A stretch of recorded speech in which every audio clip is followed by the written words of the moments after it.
नमस्कार दोस्तों, आपका बहुत बहुत स्वागत है आपके अपने YouTube चैनल MCSA बस्ती में। दोस्तों, जैसा कि आप सभी लोगों को बहुत अच्छी तरह से विदित है कि हम लोग सिविक्स की कक्षाएं कर रहे हैं, जिसमें हम लोग न्यायपालिका के प्रश्नों को सॉल्व कर रहे हैं।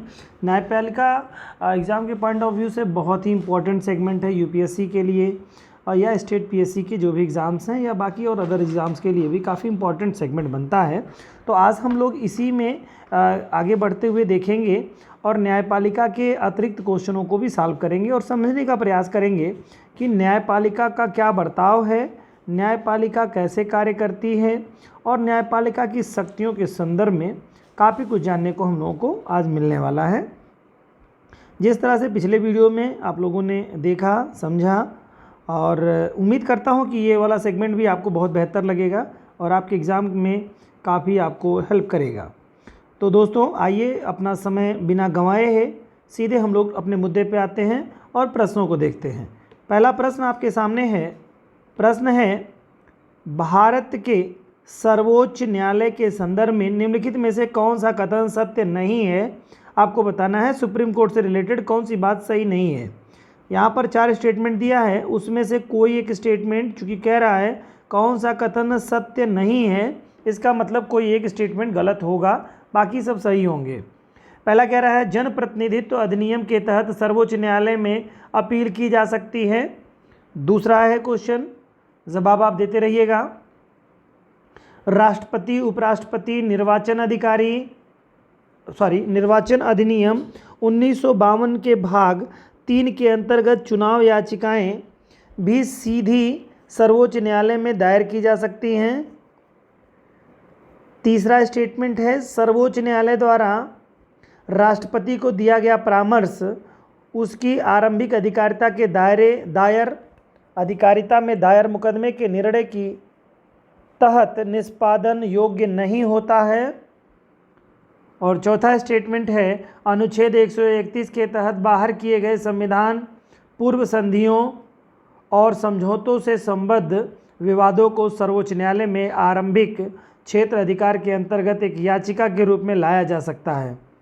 तो आशा करता हूँ क्वेश्चंस आपके जवाब आ चुके होंगे। दोस्तों, यहाँ पर यदि आप देखेंगे तो इसमें आपका जो प्रश्न का जवाब हो जाएगा, ठीक है, सत्य पूछा है इसमें क्वेश्चन, नहीं सत्य नहीं है ये पूछा है। तो इसमें से आप स्टेटमेंट अगर देखेंगे दोस्तों तो आपको सिर्फ और सिर्फ स्टेटमेंट एक जो है, चौथा स्टेटमेंट जो है वो आपको त्रुटिपूर्ण मिलेगा, बाकी सभी स्टेटमेंट सही हैं। सर्वोच्च न्यायालय द्वारा राष्ट्रपति को दिया गया परामर्श उसकी आरंभिक अधिकारिता के दायरे के तहत निष्पादन योग्य नहीं होता है, ठीक है, निष्पादन योग्य नहीं होता है, यह स्टेटमेंट बिल्कुल सही आपका था जो तीसरे नंबर पे है। और इसके अलावा जो आपका स्टेटमेंट है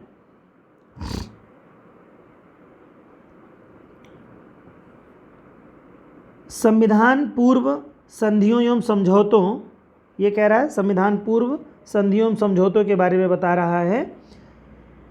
संविधान पूर्व संधियों एवं समझौतों के तहत याचिका के रूप में नहीं किया जा सकता है। ये जो स्टेटमेंट यहाँ पे कह रहा है याचिका के रूप में किया जा सकता है, यही नहीं किया जा सकता। अगर यह ना होता याचिका के रूप में किया जा सकता तो स्टेटमेंट यह भी सही हो जाता। यही होने के कारण स्टेटमेंट गलत हो गया दोस्तों, बाकी सभी से स्टेटमेंट आपके करेक्ट है, ठीक है। आइए नेक्स्ट क्वेश्चन की तरफ चलते हैं। क्वेश्चन है रीट के संदर्भ में निम्नलिखित कथनों पर विचार कीजिए। दूसरा स्टेटमेंट आपका इसमें दिया हुआ है, इसमें कह रहा है स्टेटमेंट, दूसरा क्वेश्चन है स्टेटमेंट्स आपके हैं। पहला स्टेटमेंट है संसद किसी अधीनस्थ न्यायालय को रीट जारी करने हेतु सशक्त कर सकती हैं। जवाब आपको देना है, सशक्त कर सकती है कि नहीं कर सकती, जवाब दीजिए। दूसरा है बंदी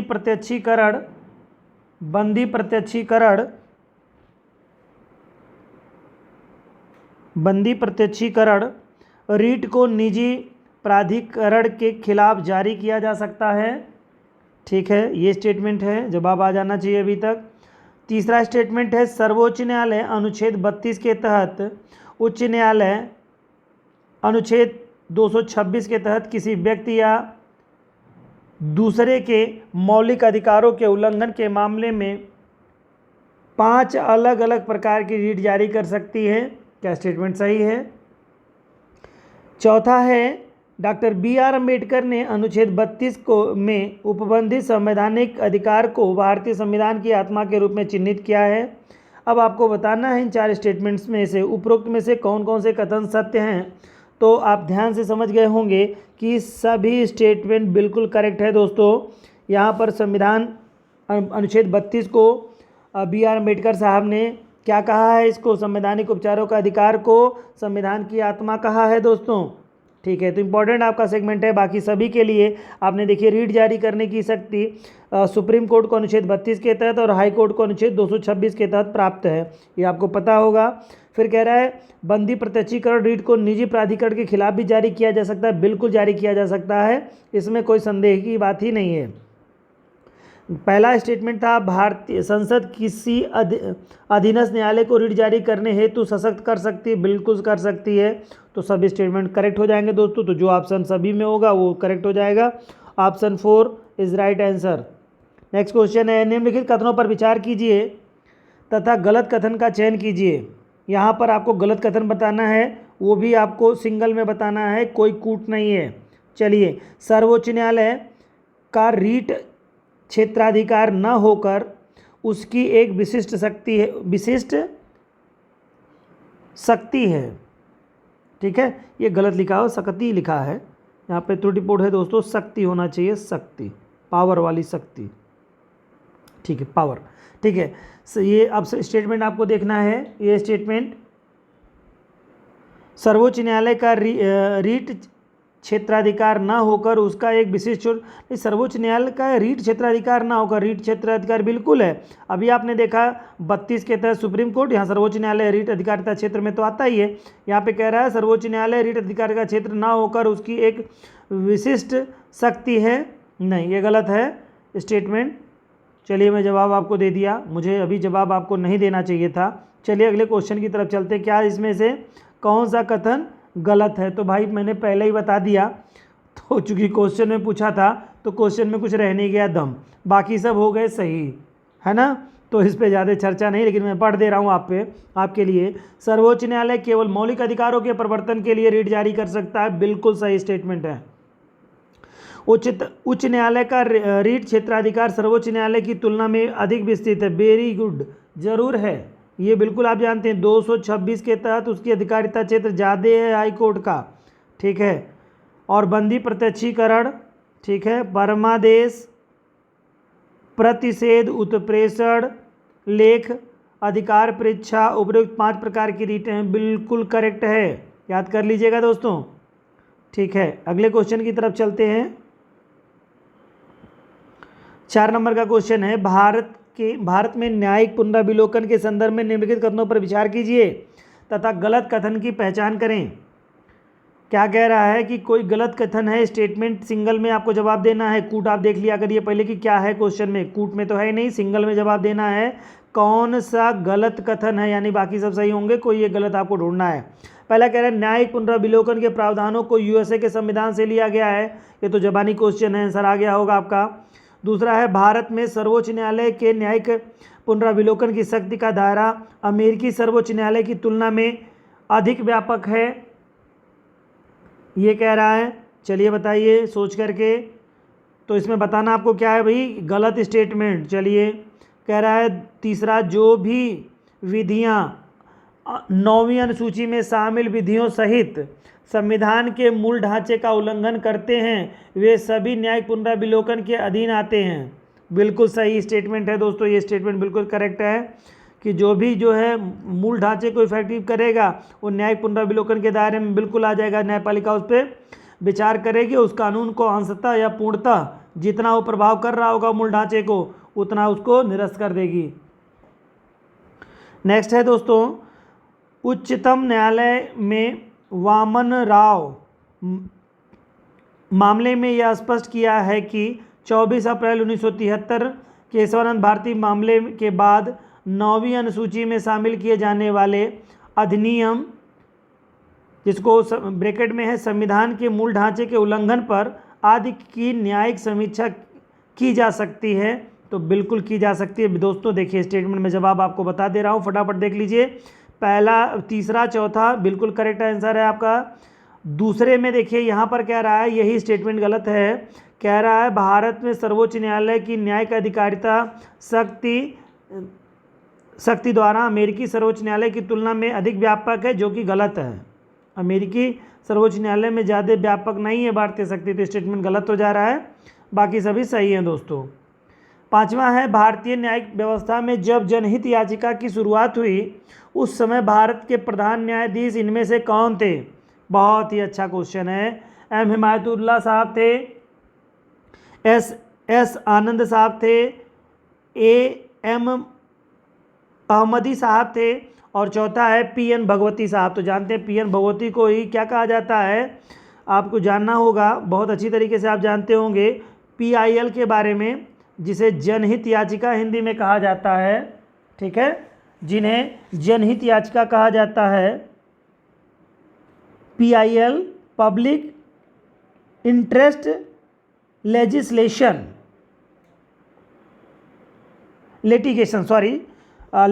होता है दोस्तों, public interest litigation, पी.आई.एल.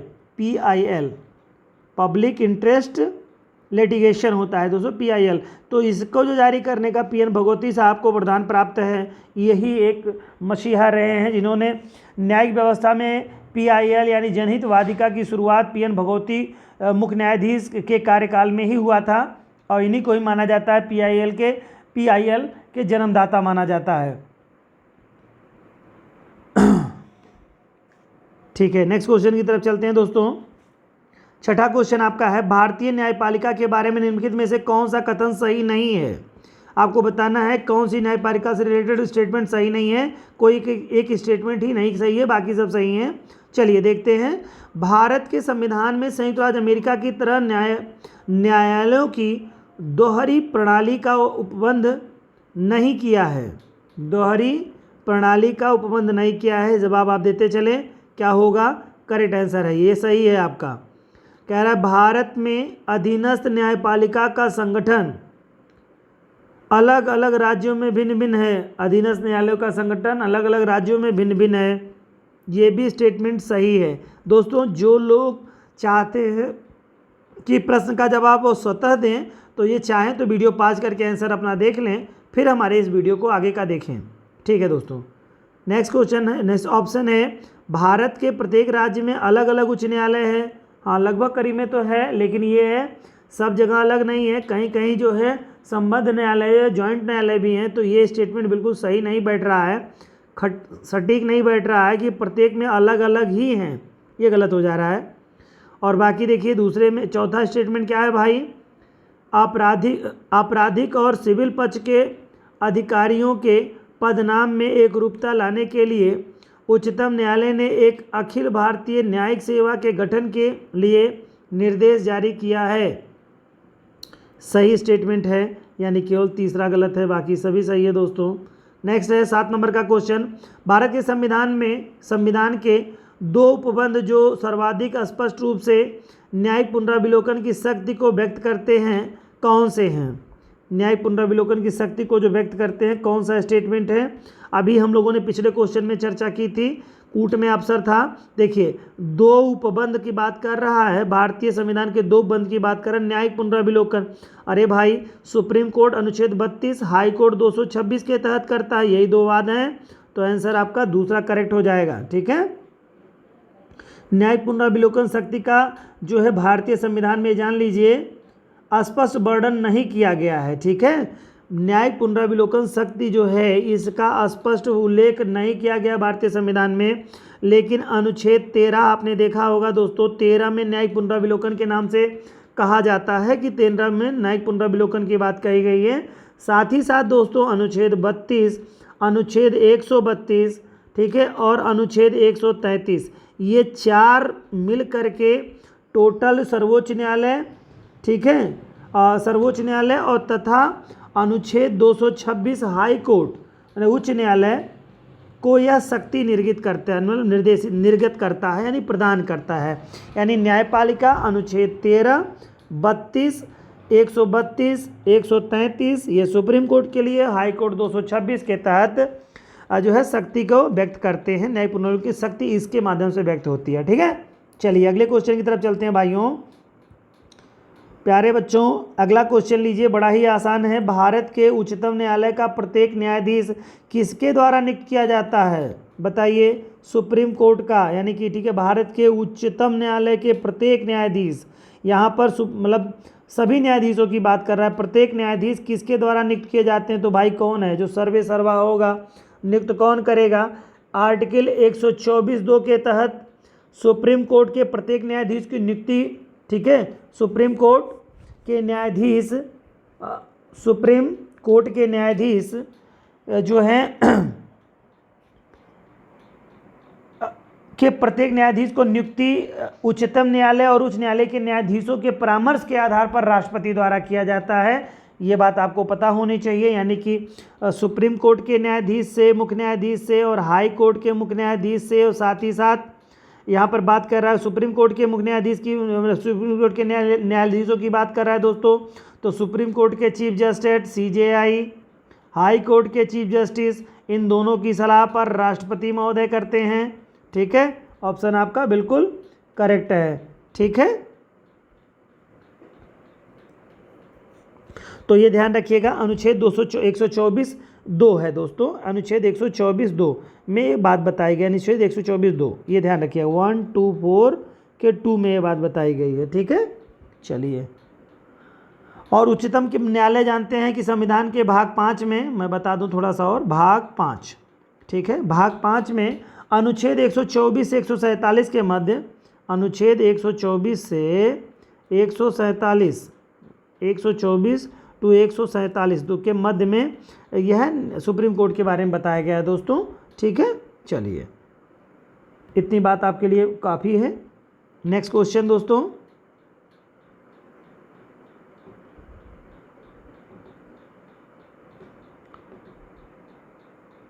Next question आपका है, भारत के सर्वोच्च न्यायालय के संबंध में निम्नलिखित कथनों पर विचार कीजिए तथा कूट की सहायता से सही कथन की पहचान करिए। किसके बारे में? सुप्रीम कोर्ट के बारे में। सुप्रीम कोर्ट के बारे में कह रहा है, संबंध में विचार करना, कूट की सहायता से सही कथन की पहचान करनी है कि सुप्रीम कोर्ट से रिलेटेड कौन सा कथन सही है। पहला है, इसकी स्थापना 26 जनवरी 1950 को की गई थी। तो बिल्कुल की गई थी भाई, सही बात है। कह रहा है अपने पूर्ववर्ती फेडरल कोर्ट ऑफ इंडिया 1937 के 49 के बंद में जो रहा है कि भारतीय न्यायालय भी पहले संसद भवन के अंदर चैम्बर ऑफ प्रिंसेस में हुआ करता था। ये भी स्टेटमेंट सही है। तो दोनों स्टेटमेंट सही है, जो भी ऑप्शन में होगा ये बिल्कुल पहला वाला ऑप्शन करेक्ट हो जाएगा। 10 नंबर का क्वेश्चन है, निम्नलिखित कथनों में असत्य कथन की जांच करनी है आपको। कोई एक कथन असत्य है दोस्तों। अब देखते हैं कौन सा कथन हमारा असत्य हो रहा है। कथन असत्य कौन सा है? देखिए, पहला कह रहा है भारतीय संविधान में न्यायपालिका को पूरी तरह से स्वतंत्र रखा गया है, सरकार का उस पर नियंत्रण नहीं होता है। बताइए, न्यायपालिका को पूरी तरह स्वतंत्र रखा गया है और उस पर सरकार का नियंत्रण नहीं होता है, तो क्या उसमें गलती कोई है क्या? बिल्कुल सही है।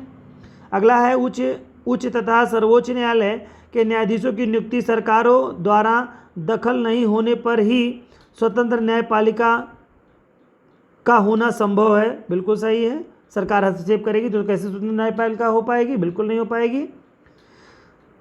शक्तियों के पृथक्करण के कारण हैं न्यायाधीश कार्यपालिका और विधायिका द्वारा शक्तियों के दुरुपयोग को नहीं रोक पाते हैं। क्या है? शक्तियों के पृथक्करण के द्वारा न्यायाधीश कार्यपालिका और विधायिका द्वारा शक्तियों के दुरुपयोग को नहीं रोक पाते हैं। नहीं, ये गलत है स्टेटमेंट, रोक लेते हैं भाई। क्यों नहीं रोक पाएंगे? ये गलत है स्टेटमेंट आपका। और लास्ट स्टेटमेंट है भाई, तो निश्चित तौर से सही होगा। शक्तियों के पृथक्करण के चलते विधायिका और कार्यपालिका न्यायपालिका के काम में दखल नहीं दे पाती है। बिल्कुल नहीं दे पाती है, सही है। कौन नहीं दे पाता है? किसके दखल में, किसके काम में दखल नहीं दे पाता है भाई? देखिए, कह रहा है शक्तियों के पृथक्करण के चलते विधायिका जो है वो कार्यपालिका के कार्यों में न्यायपालिका के काम में दखल नहीं कर पाती, यानी विधायिका कार्यपालिका और न्यायपालिका के कार्य में दखल नहीं कर पाती है। बिल्कुल सही बात है। चलिए नेक्स्ट क्वेश्चन की तरफ चलते हैं। 11 नंबर क्वेश्चन, निम्नलिखित कथनों पर विचार कीजिए। कूट की सहायता से सही उत्तर की पहचान करें। पहला कह रहा है दोस्तों, भारतीय न्यायपालिका दुनिया की सबसे मजबूत न्यायपालिकाओं में शामिल है, कोई डाउट नहीं होना चाहिए। कह रहा है अगला स्टेटमेंट, भारतीय न्यायपालिका ओल्गा टेलिस बनाम मुंबई नगर निगम 1985 के मुकदमे के अत्यंत महत्वपूर्ण फैसले में दिया, जिसमें अनुच्छेद 21 के तहत दिए गए जीवन के अधिकार के दायरे को अत्यंत व्यापक बना दिया। इसके अंतर्गत आजीविका के अधिकार को भी शामिल कर लिया गया, क्योंकि कोई भी व्यक्ति जीने के साधनों यानी कि आजीविका के बिना जीवित नहीं रह सकता है। कोई डाउट है इसमें क्या? इतना बड़ा स्टेटमेंट, इतना धांसू स्टेटमेंट है, कोई डाउट होना ही नहीं चाहिए। बिल्कुल बिल्कुल ज़बरदस्त है। याद रखिएगा, वाद कौन सा है भाई? बिल्कुल जीने के अधिकार में, यानी कि आप समझ लें जीविका कोई छीन नहीं सकता आपकी, इसका अधिकार है। सुप्रीम कोर्ट अनुच्छेद 21 के तहत आता है, यानी आप ठेला लगाते हैं, कुछ भी करते हैं, उसको कोई हटा नहीं सकता है उस आधार पर। जीविका को अगर लेकर के आप कार्य करते हैं, यानी आपके रोजगार छीन लेगा, आप खाओगे क्या? और खाओगे नहीं तो मर जाओगे, मर जाओगे तो क्या हो जाएगा? 21 का उल्लंघन हो जाएगा, इसके लिए दिक्कत हो जाएगी भाई। तो इस नाते आप इसको ध्यान में रखिएगा। खास तौर से जो बड़े बड़े स्टेटमेंट होते हैं उनकी टेक्निकल बातें अगर देखें ऑलमोस्ट करेक्ट जाते हैं, कहीं कहीं कुछ दिक्कतें होती हैं, उसको भी आप बारीकी से समझें। चलिए, ये भी स्टेटमेंट सही गया आपका। अब चलते हैं तीसरे की तरफ। तीसरा कह रहा है, न्यायिक समीक्षा की शक्तियों में संवैधानिक संशोधन के तहत कमी की जा सकती है। न्यायिक समीक्षा की शक्तियों में संवैधानिक संशोधन के तहत कमी की जा सकती है। हाँ भाई, की जा सकती है।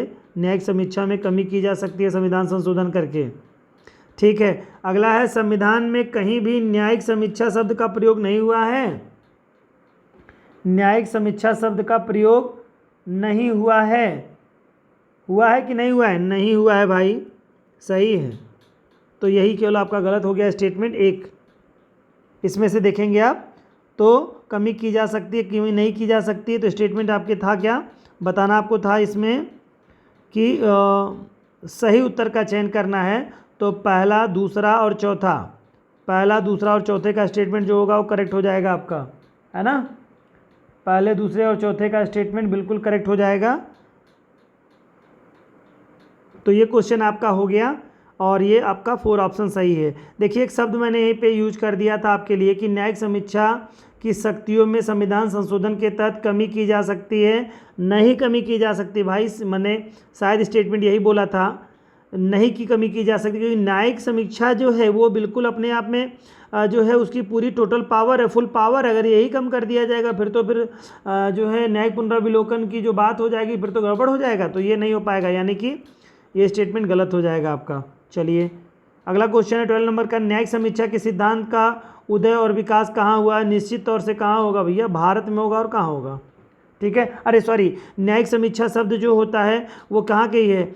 यूएसए की देन है ना, यूएसए की देन है और बड़े पैमाने पर भारत में देखने को मिलता है। ठीक है, तो न्यायिक पुनरावलोकन कहाँ से लिया गया है? भारत में यूएसए से लिया गया है दोस्तों, माफ़ी चाहूँगा मित्रों। तो ये आपका पहला स्टेटमेंट करेक्ट गया। नेक्स्ट क्वेश्चन है, सर्वोच्च न्यायालय के विषय में निम्नलिखित कथनों में से कौन सा कथन सही नहीं है? ये सुप्रीम कोर्ट किससे रिलेटेड कौन सा स्टेटमेंट गलत है, बताना है आपको। सर्वोच्च न्यायालय फौजदारी मामलों में अपील करने के लिए सर्वोच्च संस्था है, ना कि दीवानी मामलों के लिए। ठीक है, तो दोनों के लिए सही है दोस्तों, दोनों के लिए है। ठीक है, इस नाते गलत हो जाएगा स्टेटमेंट आपका ये। दूसरा क्या है, सर्वोच्च न्यायालय सही नहीं है, कोई पूछा था और जवाब एक ही देना है, तो आपका यही गलत हो जाएगा, बाकी सही होंगे।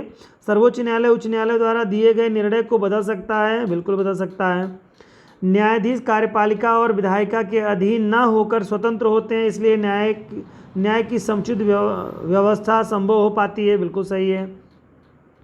चौथा है, सर्वोच्च न्यायालय के निर्णय अनुसार संसद संविधान की मूलभूत सिद्धांतों को प्रभावित नहीं कर सकती, बिल्कुल सही है। तो ये चारों स्टेटमेंट यानी कि दूसरा, तीसरा, चौथा जो स्टेटमेंट करेक्ट हो जाएगा, पहला स्टेटमेंट ही केवल गलत होगा आपका, तो बिल्कुल सही हो जा रहा है आपका आंसर। ठीक है, नेक्स्ट क्वेश्चन बेटा 14 नंबर का है, न्यायपालिका के अधिकारों की समीक्षा क्षेत्र के अंतर्गत निम्नलिखित में से कौन से विवाद शामिल होते हैं? किसमें? फिर से एक बार देख लीजिए क्वेश्चन, बड़ा ही अच्छा क्वेश्चन है। न्यायपालिका के अधिकारों की सीमा क्षेत्र के अंतर्गत, यानी न्यायपालिका की जो सीमा क्षेत्र के अंतर्गत निम्नलिखित में से कौन से विवाद शामिल होते हैं? न्यायपालिका के अधिकारों की सीमा क्षेत्र के अंतर्गत निम्नलिखित में से कौन से बाद आते हैं? देश के नागरिकों के बीच, नागरिक और सरकारों के बीच, दो या दो से अधिक राज्य सरकारों के बीच, केंद्र और राज्य सरकारों के बीच। तो किस में आते हैं भैया? सब में आएंगे। देशों के बीच आएंगे तो भी आएगा सुप्रीम कोर्ट अपना, नागरिकों के और सरकार के बीच होगा तब भी आएगा, दो या दो से अधिक राज्यों के बीच विवाद होगा तब भी आएगा, न्यायपालिका के अधिकारों की सीमा के अंतर्गत ये बिल्कुल आएगा, केंद्र और राज्य के बीच आएगा तब भी आएगा, चारों में आएगा। ठीक है, तो जो भी ऑप्शन होगा यानी कि तीसरा ऑप्शन करेक्ट हो जाएगा यहाँ पे। चलिए आगे। यदि किसी कारणवश भारत के राष्ट्रपति का पद रिक्त हो जाए और उपराष्ट्रपति का पद खाली हो तथा सर्वोच्च न्यायालय के मुख्य न्यायाधीश की नियुक्ति न हुई हो तो निम्नलिखित में से कौन राष्ट्रपति के पद पर नियुक्त होगा? ठीक है, कौन होगा? तो आप बताइए जरा। वरीयता क्रम में देखेंगे तो सबसे पहले कौन आएंगे? राष्ट्रपति, फिर उपराष्ट्रपति, फिर मुख्य न्यायाधीश महोदय आएंगे। तो फिर मुख्य न्यायाधीश जब नहीं है भैया तो उससे ज़्यादा कौन वरिष्ठ है? द्वितीय, यानी उसके बाद के जो न्यायाधीश होंगे वरीयता क्रम में वो हो जाएंगे।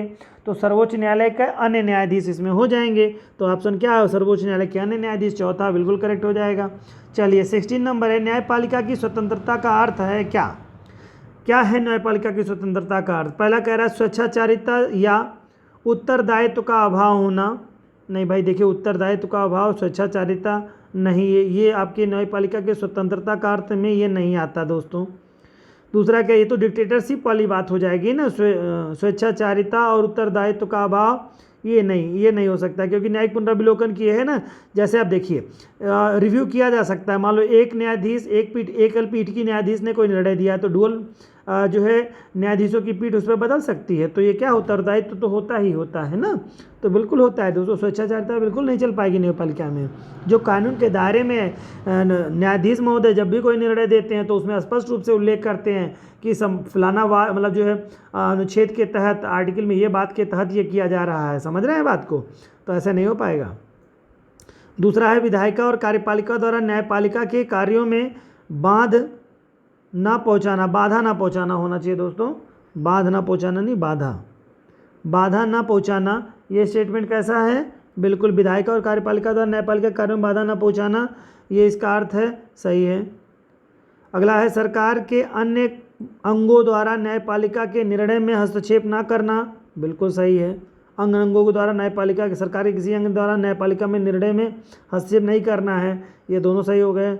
चौथा कह रहा है न्यायाधीश द्वारा बिना भय या भेदभाव के अपना कार्य करना, बिल्कुल सही है। यानी कि दूसरा, तीसरा, चौथा स्टेटमेंट जो भी ऑप्शन में होगा वो सही होगा, चौथे में है और चौथा करेक्ट हो गया आपका।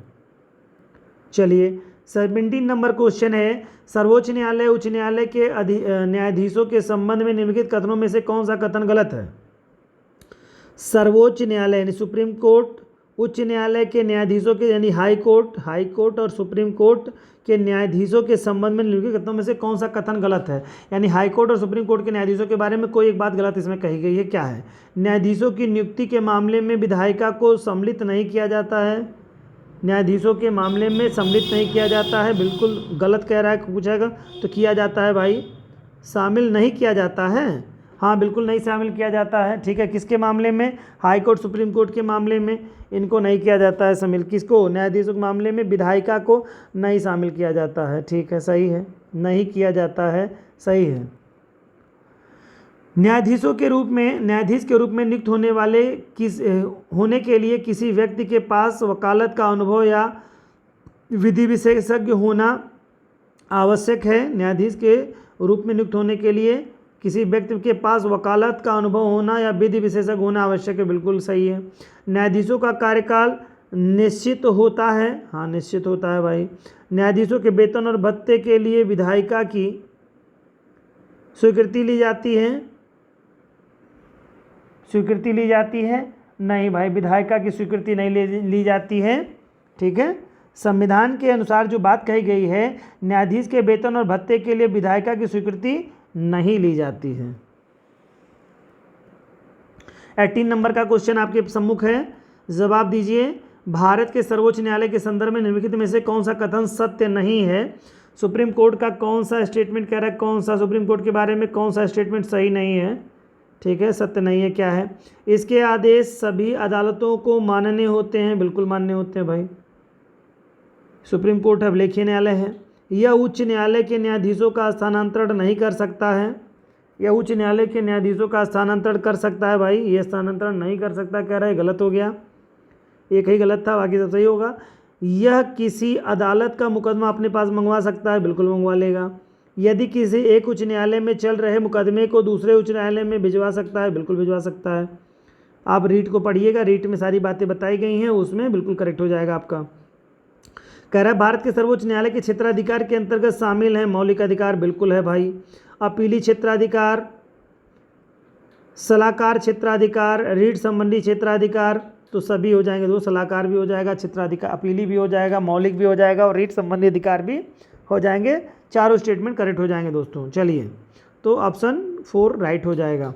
और आज का आखिरी और 20वां क्वेश्चन आपके सामने है, जवाब फटाफट दीजिए। न्यायाधीशों को हटाने की प्रक्रिया का उल्लेख किस अनुच्छेद में किया गया? बड़ा ही सहज क्वेश्चन है। अनुच्छेद 124(4) में, अनुच्छेद 122(2) में, अनुच्छेद 123 में, अनुच्छेद 124 में।